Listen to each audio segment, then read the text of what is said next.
Hi ரோக்லே, welcome to my life story episode 1. Lulu, உங்களுக்கு பெரிய பெரிய தேங்க்யூ. நீங்கள் ரொம்ப நாளாக கேட்டுட்டு தான் இருக்கீங்க. நானும் அதை ஒரு மாதிரி கேர்லெஸ்ஸாக மறந்து விட்டுட்டு இருந்தேன். ஆனால் எனக்கே இப்போ சொல்லலாம் அப்படின்னு தோணுது. இது ஒரு டைம் பாஸாக இருக்கட்டும். அப்புறம் என்னோடய லைஃப் ஸ்டோரியிலேருந்து நல்லது எடுத்துக்கோங்க.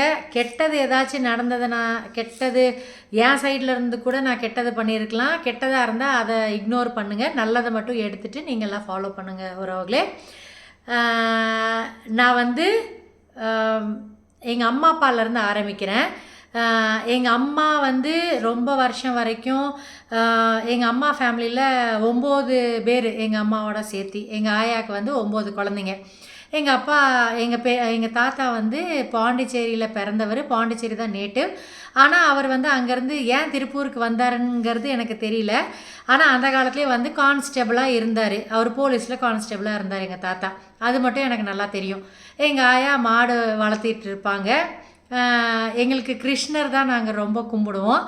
அதனால் கேஸ்ட்டுக்குள்ளே போக வேண்டாம், சும்மா அவுட்லைன் மட்டும் சொல்லிடுறேன்.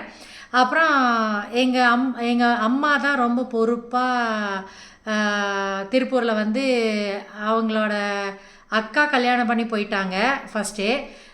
அண்ணனுக்கும் கல்யாணம் ஆயிடுச்சு. அதுக்கப்புறம் ஃபுல்லாக வந்து எங்கள் அம்மா தான் வீட்டை வந்து பொறுப்பாக, கேஷ் எல்லாம் அவங்க கண்ட்ரோலில் தான் இருக்கும். அவங்க தான் நல்லா பொறுப்பாக பார்த்துக்குவாங்க போல் இருக்கு. அவங்களுக்கு மேரேஜ் பண்ணும் அப்படிங்கிறதே தோணலை போல் இருக்கு. அப்புறம் கொஞ்சம் லேட் மேரேஜ் தான். எங்கள் அப்பாவுக்கும் லேட் மேரேஜ் தான். எப்படி நடந்திருக்குன்னு எனக்கு தெரிஞ்ச ஸ்டோரியை சொல்கிறேன். எங்கள் அப்பா ஆர்மி போயிட்டார். 9th முடித்தோடனே அவங்க அப்பா இறந்துட்டார். எங்கள் அப்பாவை பெற்ற தாத்தா வந்து இறந்துட்டார் ஹார்ட் அட்டாக்ல 9th படிக்கும்போது. அப்போ சும்மா எங்கேயோ விளாண்டுருக்கும்போது மிலிட்ரி செலெக்ஷன் ஆகிட்டு இருந்திருக்கு. இவர் நல்லா ஹைட் வெயிட்டாக இருப்பார், நல்லா சவப்பாக நார்த் இந்தியன் ஹீரோஸ் மாதிரி இருப்பார் எங்கள் அப்பா. அதனால் போனார், நின்னார், ஹைட் வெயிட் எல்லாம் சரியாக இருக்குன்ட்டு செலக்ட் ஆகி மிலிட்ரி போயிட்டார். அங்கே வந்து என்னோடய தாய் மாமா இருக்கார்ல, எங்கள் அம்மாவோட 2வது அண்ணன், அவரும் மிலிட்ரியில் இருந்தார். அப்போ இவங்க 2 பேரும் ஒட்டுக்கா ஒரே இடத்துல சந்திக்கிறாங்க. ஒரு எங்கேயோ போஸ்டடாக இருந்தார் எங்கள் அப்பா, எங்கேன்னு ரொம்ப டீப்பாக தெரில. அங்கே சந்திக்கிறாங்க. அப்புறம் பேச்சு வாக்கில் கேஸ்ட்டு, என்ன கேஸ்ட்டு, தமிழியனா, என்ன கேஸ்ட்டு அப்படின்னு சொல்லும்போது எங்களோட கேஸ்ட்டு நாங்கள் வந்து கோனார், யாதவர். அதனால் ஓ அப்படியா அப்படின்னு நாங்களும் கோனார் தான் அப்படின்னு சொல்லி எங்கள் மாமா பேச போய், அப்புறம் எங்கள் வீட்டில் எங்கள் தங்கச்சிக்கு வந்து கல்யாணம் ஆகலை, வயசாச்சு. எனக்கு தெரிஞ்சு எங்கள் அம்மா ஒரு 27 அந்த மாதிரி தான் கல்யாணம் பண்ணியிருப்பாங்க. எனக்கு தெரிஞ்ச நாலேஜ் சொல்கிறேன். எங்கள் அப்பாவுக்கும் அம்மாவுக்கும் 1 year தான் டிஃப்ரென்ஸு. அப்போ எங்கள் அப்பாவுக்கு 28ல் அவங்க மேரேஜ் பண்ணியிருக்காங்கன்னு நினைக்கிறேன். அப்போ மேரேஜ் பண்ணாங்க. மேரேஜ் பண்ணிவிட்டு ஃபஸ்ட்டு போஸ்டிங் எனக்கு ஞாபகம் இருக்கிறது வந்து, எங்கள் அம்மா வந்து கன்சீவ் ஆகி திருப்பூரில் தான் டெலிவரி பண்ணாங்க. நானும் என் தம்பியும் திருப்பூரில் தான் பிறந்தோம். ஏன்னா எங்கள் தாத்தா தான் திருப்பூரில் தானே செட்டிலு. ஓடக்காடு, போஸ்டல் காலனி, இந்த மாதிரி இடத்துலலாம் இருந்தாங்க. அது மட்டும் எனக்கு கொஞ்சம் கொஞ்சம் பேர் தெரியும். அப்புறம் எங்கள் அம்மா வந்து திருப்பூரில் டெலிவரி பண்ணாங்கள. பிறந்து ஒரு 7 மாதம் 5 மாதமா 7 மாதமா எப்போ எடுத்துகிட்டு போனாங்கன்னு தெரில. ஆனால் ட்ரிவாண்ட்ரம் தான் எனக்கு தெரிஞ்ச ஃபஸ்ட்டு போஸ்டிங் எங்கள் அப்பாவுக்கு. நான் பிறந்ததுக்கப்புறம் போஸ்டிங் வந்து அங்கே தான், ட்ரிவாண்ட்ரம் தான். அப்போ எங்கள் அம்மாவை அப்போ தான் கூப்பிட்டு போகிறாருன்னு நினைக்கிறேன். அதுக்கு முன்னாடி எங்கேயாச்சும் கூப்பிட்டு போனாரா, வேறு எங்கேயாச்சும் நார்த்தில் இருந்தாங்களான்னு எனக்கு தெரியல. நான் கேட்டதும் கிடையாது. நான் சும்மா அவங்க வாயால் கேட்டதை வச்சு நான் சொல்கிறேன். அப்போ ஃபஸ்ட்டு போஸ்டிங் வந்து ட்ரிவாண்ட்ரம். அங்கே வந்து எங்கள் அம்மா சொல்ல நான் வந்து 8 மாதம் குழந்தையிலேயே மீன் சாப்பிட்ருக்கேன். அங்கே மலையாளிஸ் எல்லோரும் மீன் தானே சாப்பிடுவாங்க. அதனால் மீன் வந்து வாயில் வச்சோன்னா நல்லா சப்பி சாப்பிட்டேன்.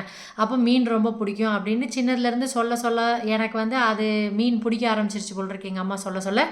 அப்புறம் எனக்கு கொஞ்சம் மெமரி மாதிரியும், மேபி அது வந்து நான் அப்படி நினச்சிக்கிறேன்னு தெரியல. ஆனால் எனக்கு வந்து அந்த 8 மாதம் குழந்தையில நான் மீன் சாப்பிட்டது எனக்கு ஞாபகம் இருக்கிற மாதிரி தோணுது. அதுக்கப்புறம் என் தம்பிக்கும் எனக்கும் வந்து, நான் 78 born, என் தம்பி வந்து 80 born. கரெக்டாக 2 வயசு வித்தியாசம் எனக்கும் என் தம்பிக்கும். என் தம்பி பிறக்கிற வரைக்கும் நான் வந்து ஃபீடிங் எல்லாம் மறந்ததுக்கப்புறம் வாயில் நிப்பிள் வச்சுட்டு இருப்போம்ல எல்லாருமே, அந்த பேசிஃபயர் சொல்லுவாங்கள்ல, அந்த பேசிஃபயர் வச்சுட்டு இருப்பேனா, அடிக்கடி வெளியே ஓடிடுவோம் போல் இருக்கு பேசிஃபயரை வச்சுட்டு. எங்கள் அம்மா ரொம்ப நாளாக என்னடா பண்ணிகிட்டு இருக்கா அப்படின்னு யோசனை பண்ணிகிட்டே இருந்திருக்காங்க. ஒரு நாள் பின்னாடி வந்து பார்த்துருக்காங்க, எறும்பு கூடு கட்டி இருக்கும்ல, அதில் போய் பேசிஃபையரை டிப் பண்ணி அந்த மண் அந்த எச்சியில் மண்ணை எடுத்து வாயில் வச்சுட்டே இருந்திருக்கேன் போல் இருக்குது பேசிஃபையரில். அப்புறம் நல்லா துவைச்சிருப்பாங்கன்னு நினைக்கிறேன் எங்கள் அம்மா. அதுக்கப்புறம் அந்த ஹேபிட்டை விட்டுட்டேன்னு நினைக்கிறேன். அப்போவே கிருஷ்ணர் இதை சாப்பிட்ட மாதிரி, மண்ணை சாப்பிட்ட மாதிரி நானும் போய் மண்ணை தின்னுட்டு இருந்திருக்கேன் போல் இருக்கு. அதுவும் சும்மா வெறும் மண் கிடையாது, எறும்பு கூடு கட்டின மண்ணை சாப்பிட்டுட்டு இருந்திருக்கேன் போல் இருக்கு. அப்புறம் என் தம்பி பிறந்ததெல்லாம் கொஞ்சம் கொஞ்சம் எனக்கு ஞாபகம் இருக்குது. தொட்டில் போட்டுட்டு இருப்பாங்க, நான் அவனை தொட்டிலேருந்து நகர்த்திடுவேனா. எனக்கு பிடிக்கல தம்பி பிறந்ததை, நம்மளோட அஃபெக்ஷன் கம்மியாகுது, நம்மளை ரொம்ப கேர் பண்ண மாட்டேங்கிறாங்க அப்படின்னு நான் வந்து தொட்டிலேருந்து அவனை கீழே போட்டு அந்த தொட்டிலில் உட்காருவேன் போல் இருக்கு. அந்த மாதிரி எங்கள் அம்மா சொன்ன மாதிரி ஞாபகம். அப்புறம் என் தம்பியை நாய்க்குட்டி மாதிரி செயினில் கட்டி போட்டு வச்சுருப்பாங்க. ஏன்னா பக்கத்துலேயே ரயில்வே ட்ராக் வந்து ஓப்பன் ட்ராக் இருந்துச்சு, அங்கே ஓடி போயிடுவான், தவிழ்ந்து போயிடுவான் அப்படின்னு சொல்லி கட்டி வச்சுருப்பாங்க. அது மட்டும் எனக்கு ஞாபகம் இருக்குது. என்னையும் மிரட்டி வச்சுருப்பாங்க, அந்த சைடு போகக்கூடாது அப்படின்னு. நான் புரிஞ்சுக்குவேன்ல, 2 வயசு வித்தியாசம் இருக்கனால புரிஞ்சுக்குவேன்ல, அவன் புரிஞ்சிக்க மாட்டான். அப்படி எனக்கு 3 வயசு ஆகிருக்கும்னு நினைக்கிறேன், அவனுக்கு 1 வயசு ஆகும்போது. அதனால் கட்டி வச்சுருப்பாங்க. இதெல்லாம் வந்து ட்ரிவாண்ட்ரமில் இருந்த நினைவுகள். அவ்வளோதான் ஞாபகம் இருக்குது எனக்கு அந்த 2-3 ஏஜ் வரைக்கும். அதுக்கப்புறம் ராஜஸ்தான் போஸ்டிங் வந்துச்சு எங்கள் அப்பாவுக்கு. ராஜஸ்தான் போனோம். அங்கே எனக்கு 5 வயசு கம்ப்ளீட் ஆகிடுச்சின்னு நினைக்கிறேன். அப்போது கேவியில் எல்லா ஆர்மி, ஏர்ஃபோர்ஸ், நேவி எதில் இருந்தாலும் கேந்திர வித்யாலயா, சென்ட்ரல் ஸ்கூல்னு சொல்லுவோம்ல, அதில் வந்து ரவுண்ட் டேபிள் கான்ஃபரன்ஸ் மாதிரி ரவுண்டாக இப்படி உட்காந்துருப்பாங்க. அதில் இன்டர்வியூ போகணும். அந்த குழந்தை வரிசையாக ஒரு டேபிளுக்காக போய் ஆன்சர் பண்ணிவிட்டு, அவங்க வந்து ரிட்டன் எக்ஸாம்லாம் கிடையாது அப்போ. அப்படி தான் ஏதாச்சும் கேட்பாங்க போல் இருக்குது, ஜென்ரல் நாலேஜ் மாதிரி. அந்த மாதிரி கேட்டாங்க. நான் வந்து அதில் பாஸ் ஆகி அப்புறம் எனக்கு அட்மிஷன் கிடச்சிருச்சு ராஜஸ்தானில். நான் மட்டும்தான் விபூதி வச்சுட்டு போவேன் அங்கே ஸ்கூலில்.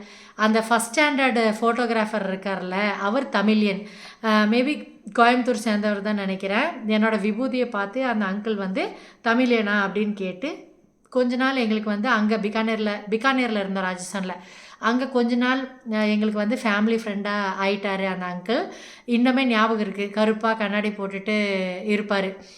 அவர் கூட ஃபோட்டோலாம் கூட பழைய ஃபோட்டோலாம் இருக்கும், அவர் கூட உட்காந்து எடுத்த ஃபோட்டோலாம் இருக்கும். அப்புறம் ராஜஸ்தான் அந்த பிகானேரில் வந்து பக்கத்துலேயே குவார்ட்டர்ஸ் பக்கத்துலேயே ஜூ இருக்கும், அனிமல்ஸ் ஜூ.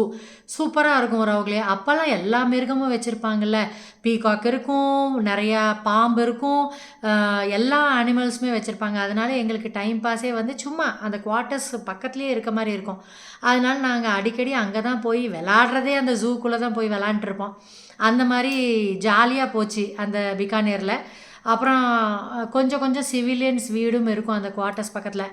அதனால் அந்த நார்த் இந்தியன் ஃபுட் கொடுக்கறது, அப்புறம் அந்த மூக்கிலேருந்து ரத்தம் வரும்ல, சில்லி மூக்கு உடஞ்சி ரத்தம் வரும்ல, அந்த எக்ஸ்பீரியன்ஸ் எல்லாம் அங்கே ராஜஸ்தானில் தான் நடந்துச்சு. ஒயிட் ஸ்கர்ட்டு போட்டு போய் ஒரு நாள் ஃபுல்லாக ப்ளீடிங் ஆகி வந்தேன். எங்கள் அம்மா வந்தோன்னே பச்சை தண்ணி ஊற்றுவாங்க மண்டையில். அப்புறம் பெயின் நிறையா இருக்கும். அப்புறம் சுடுதண்ணி யாரோ சொன்னாங்கன்னு ஹாட் வாட்டரை ஊற்றி என் மண்டையை வேக வச்சுட்டாங்க. அந்த மாதிரிலாம் சுடுதண்ணி வச்செல்லாம் ப்ராக்டிஸ் பண்ணியிருக்காங்க எங்கள் அம்மா, பக்கத்து வீட்டுக்காரங்க சொன்னாங்க அப்படின்ட்டு. அப்புறம் ஒரு நாள் வந்து அம்மா எங்கேயோ பூட்டிட்டு போயிட்டாங்க போல் இருக்கு வீட்டை. நான் வந்து செவுறு ஏறி வீட்டுக்குள்ளே போயிட்டேன். இந்த மாதிரிலாம் குரங்கு சேட்டையெல்லாம் நிறையா பண்ணியிருக்கேன். பொண்ணு தான், ஆனாலும் பசங்க பண்ணுற வேலையெல்லாம் நிறையா பண்ணுவேன். அப்புறம் ஹிந்திக்காரங்க கூடலாம் ஊஞ்சலில், வெயில் காலத்துலலாம் வேப்ப மரத்தில் ஊஞ்சல் விளாடுவோம். ஸ்பைடர் மேனா ஹீமேனா என்னமோ ஒரு சண்டே வரும்ல, அதெல்லாம் பார்ப்போம். தூர்தர்ஷனில் போடுவாங்க. 10 குவார்ட்டர்ஸ் இருக்குன்னா ஒருத்தர் தான் டிவி வச்சுருப்பாங்க. அவங்க வீட்டில் போய் எல்லோரும் கும்பலாக பார்ப்போம். அதை பார்க்குறேன் அப்படின்னு ஃபஸ்ட் ஸ்டாண்டர்டில் போய் மற்றவங்க வீட்டில் பார்க்குறேன்னு சொல்லியே எங்கள் அப்பா வந்து ரோஷத்தில் டிவி வாங்கினார். செகண்ட் ஸ்டாண்டர்டில் மேபி வாங்கியிருப்பாருன்னு நினைக்கிறேன். ஒனிடா டிவி தானே ஃபஸ்ட்டு வந்துச்சு, அதுதான் வாங்கினாருன்னு நினைக்கிறேன். இன்றைக்கி வந்து 10 நிமிஷம் ஆப்போதுறவங்களே, இதோடு ஸ்டாப் பண்ணிக்கிறேன். அப்புறம் வாரத்தில் 2 நாள் இந்த எபிசோட் போடலாம் அப்படின்ட்டு இருக்கேன். இன்னொரு நாள் மேபி சாட்டர்டே இல்லைன்னா சண்டே பேலன்ஸ் ஸ்டோரி கொஞ்சம் கொஞ்சமாக அப்படியே எடுத்துகிட்டு போகிறேன். சப்போர்ட் பண்ணுங்கள். காமெண்ட்டில் உங்களோட சைல்ட்ஹுட் கூட நீங்கள் வந்து காமெண்ட்டில் வந்து எழுதுங்க, நான் அதுக்கு ரிப்ளை பண்ணுறேன். சும்மா ஒரு ஷேர் பண்ணலாம் நம்மளோட சைல்ட்ஹுட்டை. ஓகேவா வரவங்களே, bye, good night all. Thank you Lulu, இந்த ஸ்டோரி ஆட்டோபயோகிராஃபி மாதிரி கேட்டதுக்கு. இது வீடியோ பயோகிராஃபி அப்படி தான் சொல்லணும். Bye, take care, God bless all of us. Om Muruga. Shashti விரதம் போயிட்டுருக்கனால ஓம் முருகா சரவணபவ. பாய் பாய்.